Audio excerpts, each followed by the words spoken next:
I was researching schools for a dental assistant, and I even toured one that was probably like 5 minutes away from my house, but it was the same.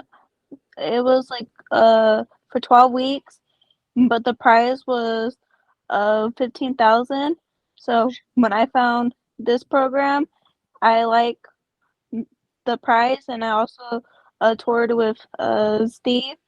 And after doing the tour, um, you are the one who convinced me to sign up and do the program. And also, that was right after I got laid off of my job. So, since I'm young, I still want to grow a career and have a career for my future kids and my family.